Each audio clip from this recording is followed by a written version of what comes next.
La parole est à Madame Sandrine Lefebvre, présidente de la Commission du développement durable et de l'aménagement du territoire. 5 minutes.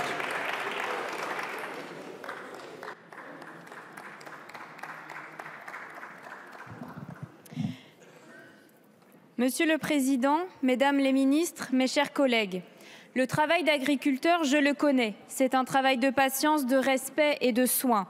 Un travail dans lequel l'amour de la terre et des animaux se conjugue avec la rigueur des règles environnementales et sanitaires. À nos agriculteurs, depuis de nombreuses années, nous demandons des efforts considérables mais nécessaires, parce que les terres sont rares et la crise climatique est grave. Nous leur demandons de nous nourrir avec des produits de qualité, de protéger la biodiversité, de préserver les sols, de lutter contre le réchauffement climatique. Nous exigeons d'eux qu'ils respectent les normes strictes sur les produits chimiques. Nous leur parlons de transition agricole. Les agriculteurs portent sur leurs épaules des responsabilités énormes. Tout cela, nous leur demandons dans un contexte économique difficile où les revenus agricoles sont insuffisants, où les charges administratives sont lourdes et où les marges sont serrées. Je suis agricultrice en agriculture biologique. Je sais à quel point il est important d'adapter les pratiques pour préserver la biodiversité et se passer de pesticides. Je le fais avec fierté parce que j'ai conscience des enjeux pour les hommes, l'environnement et les animaux. J'ai eu la chance de co-présider le groupe d'études Une seule santé, au travers duquel j'ai pu mesurer à quel point la santé humaine, environnementale et animale sont indissociables. Nourrir ses concitoyens tout en préservant le territoire est un engagement quotidien. Et pourtant, face à tous ces efforts, que propose-t-on aujourd'hui à nos agriculteurs?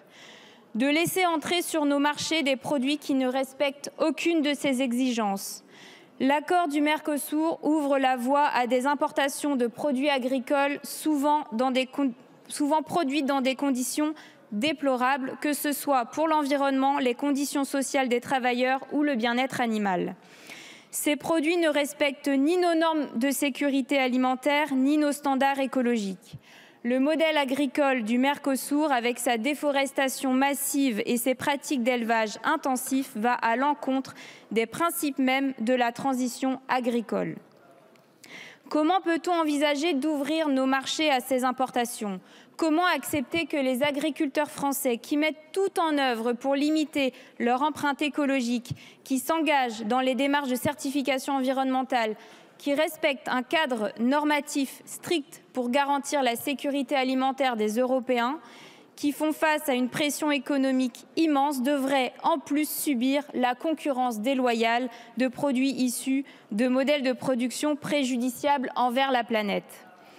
Accepter cet accord, c'est sacrifier nos propres efforts. Que restera-t-il alors de notre agriculture, de nos paysages, de nos territoires et de notre gastronomie? Je le dis clairement, mes chers collègues, cet accord est dangereux non seulement pour notre environnement, mais aussi pour notre santé. Nous savons que ces produits peuvent contenir des résidus de pesticides, d'hormones et d'antibiotiques interdits au sein de l'Union européenne à cause de leur nocivité. L'Union européenne ne sera pas en mesure de contrôler la qualité de ces produits importés.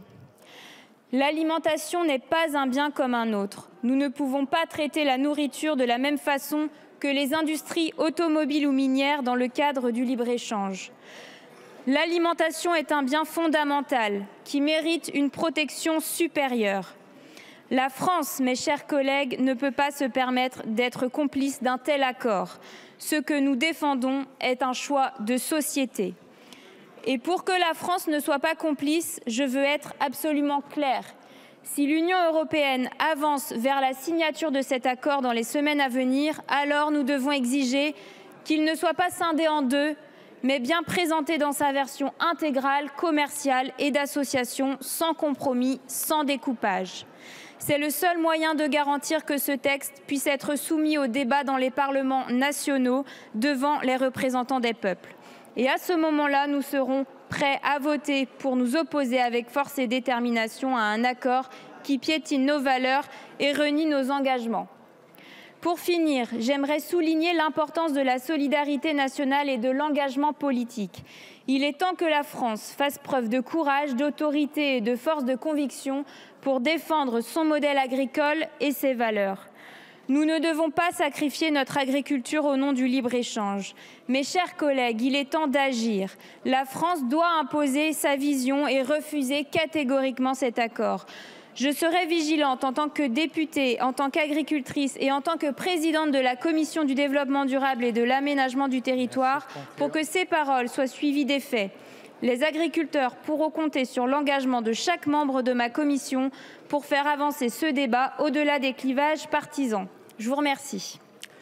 Merci. La parole est à Monsieur Pierre-Alexandre Anglade.